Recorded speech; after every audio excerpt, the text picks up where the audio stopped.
أبا الكلام من الصف الثالث العربي.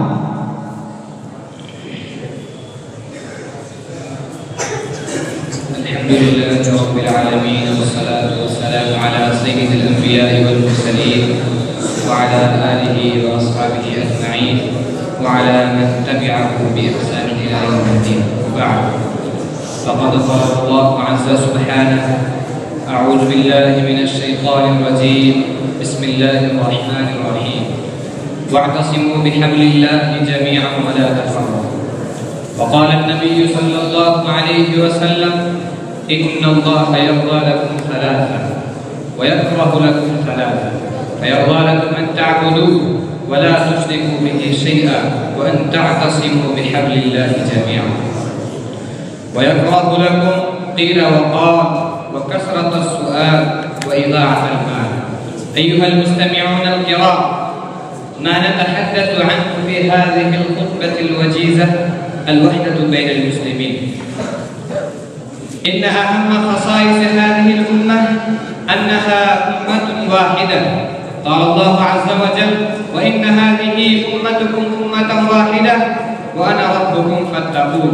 ولذلك فإننا نقول الوحدة بين المسلمين واجبة بنصوص القرآن والسنة، فإن الله تعالى يأمر بالألفة وينهى عن الفرقة، فإن الفرقة هلكة والجماعة نجاة. ومن ثم قال عبد الله بن مسعود رضي الله عنه: حبل الله عز وجل هو الجماعة. وكذلك يأمر الله سبحانه وتعالى أن نكون عباد الله إخوانا، ولا يمكن للمسلمين أن يكونوا إخوة إلا إذا كانوا متحدين، ولا يمكن للمسلمين أن يكونوا إخوة إلا إذا كانوا متحدين، ولولا أن الاتحاد ذو منافع عديدة وفوائد كثيرة لم يوجبه الله تعالى. أيها الإخوان والخلان، إن من أهم عوامل قومة أمة من الأمم الاتحاد والجماعة. بالاتحاد تنال الأمم مجدها وتصل إلى مبتغاها وتعيش حياة آمنة مطمئنة. بالاتحاد تكون الأمة مرهوبة الجانب ومهدية الطريق ومهيبة الحمى وعزيزة السلطان وناشرة الدين. واليوم لقد نقلت أقاليم المسلمين من القوة إلى الضعف، ومن الغنى إلى الفقر، ومن الأخوة إلى العداوة، وولدت بينهم ضرر بركانية قابلة للانفجار في أي لحظة. وولدت بينهم بؤر بركانية قابلة للانفجار في أي لحظة.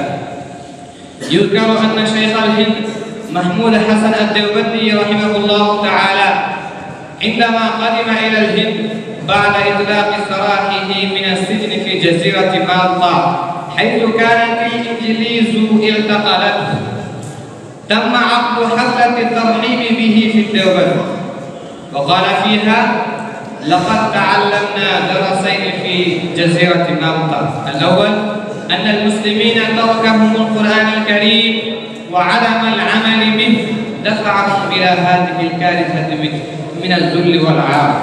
والثاني أن الخلافات والمشاحنات بين المسلمين سبب رئيسي في هذه الهزيمة والذل. أيها السادة، أعداء الدين من اليهود والنصارى والمشركين والشيوعيين قد أبدعوا شتى الشوارع للتفريق بين المسلمين، من أهمها الرفضة. والله لا تريد الرفضة إلا هدم الدين، والله لا تريد الرفضة إلا هدم الدين، وتبدو نياتهم من حين إلى آخر، وتبدو نياتهم من حين لآخر، وتليها مصادر الإبلاغ، وهي تحت سيطرة اليهود من الألف والياء. المصادر ووكالات الأنباء يسعون في الأرض فسادا ويهيئون العدوان ضد الإسلام والمسلمين. هدانا الله سبحانه وتعالى. وبذا أختتم كلامي وآخر دعوانا الحمد لله رب العالمين.